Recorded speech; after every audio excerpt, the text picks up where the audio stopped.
Good morning મિત્રો, કેમ છો મિત્રો? હવારનો નાસ્તો બનાવ્યો છે હવાર મેં અમે. જો તુવેરો ફોલીએ છે. આ તુવેરો, બટાકા, તુવેર ને બટાકાનું શાક ને ખીચડી થઈ ગઈ છે. હા તો પેલા અમે ખીચડી બની ગઈ છે અને શાક બનાવી દઈએ. અને આજે ઠેસર વાળા છે, ડોળા પીલવાના છે, થોડાક છે તે પીલ નાખ્યા આજે. અને વાદળું થવા બાયું છે, વરસાદ તો આવે એમ લાગે છે. 18, 21, 22, 23 કંઈક વરસાદનું આગાહી છે, પડી હો જાય વળી.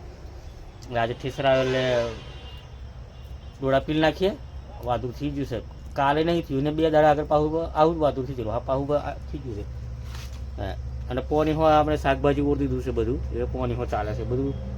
હા કોમ ચાલુ થઈ ગયેલું છે. પછી ડોળા હોડા પીરી પછી પાછા નવરા. હમણે હવે આલુ કોમ છે, બીજા ભોગવાના છે જો કે, પણ વાર લાગશે હજુ. પછી બધું કોમ ચાલુ થઈ જવાનું છે હવે ધીમે ધીમે કરતું. તો ચાલો મિત્રો, હવે અમે રોન દઈએ, ફીર શાક બનાવી દઈએ, પછી પોની ચાલુ કરી દઈએ. જો લાઇટ આવે એટલે લાઇટની હજુ આવી. જો મિત્રો, આ વાતાવરણ છે ને બિલકુલ ચેન્જ થઈ ગયું છે, વાદળ છવાઈ ગયું છે. આ જો વાદળછાયું વાતાવરણ છે. અમુક વિસ્તારમાં વરસાદ પડ્યો એમ કહે છે, પણ ખબર નહીં કઈ બાજુ પડ્યો. વરસાદ પડ્યો એમ કહે છે. અમારે કોઈ નક્કી નહીં હતું, પડી જાય.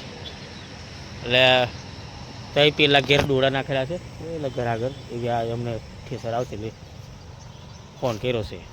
અને પોની હો વારવાનું છે. પોની નહીં વારીએ તે તકલીફ છે, વારી લેશે તે હોય એટલે હવે વારી લેવું પડશે. જોકે નહીં વારીએ તો વરસાદ નહીં પડ્યો તો તે હો એવું થવાનું છે એમ. જો મિત્રો, લાઇટ આવી ગઈ છે, ચાલુ કરી દીધું પાણી. આટલું પલાયરું છે, આ લીલું કર્યું છે ને. આ આટલેથી ચોરી ઉરી છે. આ બાજુ પેલું હુક્કું દેખાય છે એ ગવાર છે. કાલે લાઇટ નથી આવી રીતે તો પૂરથી જ તું આજે છે ને.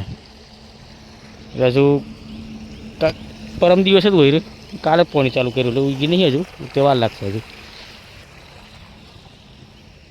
દવા હોસ્પિટલ પાછી ઘાસની દવા મારીને પછી પાણી ચાલુ કર્યું એટલે પાછું પેલું નિંદામણ નહીં થાય ને.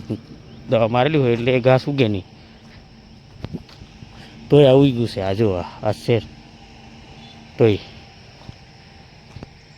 એ અમુક જ ઘાસ મરી જાય, બાકીનું તો એવું ના મરે એ દવાથી હો નહીં, એ ઉગે જ.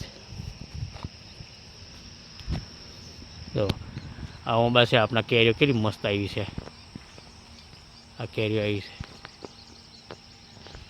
આ ઓંબા નહીં કેરી આવી આ સાલ આને, નહીં તો આ ઓંબાની મોટી થઈ, પણ આ સારીને કેરી નહીં આવી. અને આને હજુ નોની છે, આટલી એમ થઈ છે, આટલી. હા જો હવે આ બધું કોમ પતાવીને પછી આ મકઈ ભોંગવાનું ચાલુ કરવાનું છે. પણ આ એવું ઉગાડી દઈએ એકવાર, ઉગી ગયા પછી આનું કોમ લઈએ. હા આવું થઈ જ જશે. હવે આ કોરે આ જે સોયડો છે ને એ જ મકઈ લીલી દેખાય છે, બાકી બધી હુકાવા બાઈ જશે હવે, એટલે ભોંગી લેવી પડશે હવે. જો એટલે પછી આ રાડા પડ્યા છે, પછી આના રાડ થાય, બધું ભેગું કરીને પછી કટર કરવાનું છે બધા હોમટા રાડા. જો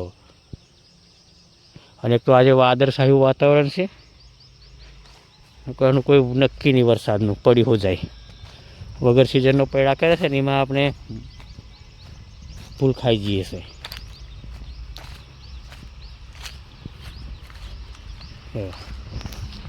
આજે આખો દાડો પોળી ચાલશે એટલે એ બાજુ પૂરું થશે. પછી કાલે પાછું આ બાજુ વારી લેવાનું છે, ડબલ કરી લેવાનું છે.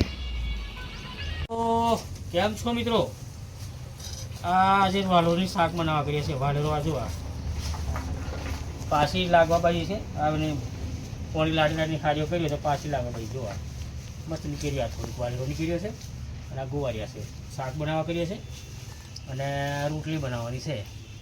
મકાઈનો રોટલો નહીં બનાવવા, જે ઘઉંની રોટલી બનાવવા કરીએ છીએ.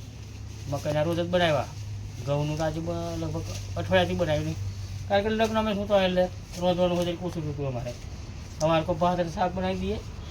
અને હું જો કહું લગ્નમાં જેવા હતા નહીં બનાવ્યું એવું થઈ જાય છે અમારે. તો હવે આજે અમે ધોરણ પરીક્ષા પૂરી પેપર આપવા ગયેલા અને ઘેર શાકભાજી વળ્યું છે ચોરીઓ ને ગુવાર. ચોરીઓ 3 કિલો વળી અને ગુવાર 2 કિલો વળ્યા છે. તો કંઈ ઉડતી ધોવા છે અને દવા છોડી પોણી ચાલુ કર્યું છે પણ હજુ થોડુંક પલેરું લાઇટ નાખી દીધી એટલે પછી પાછું બંધ કરી દીધું. પણ હા કાલે આખો દવા ચાલશે એટલે પલાળી લઈશું. તો ચાલો મિત્રો, હા અમે રોંધ દઈએ, રોટલી શાક બનાવી દઈએ.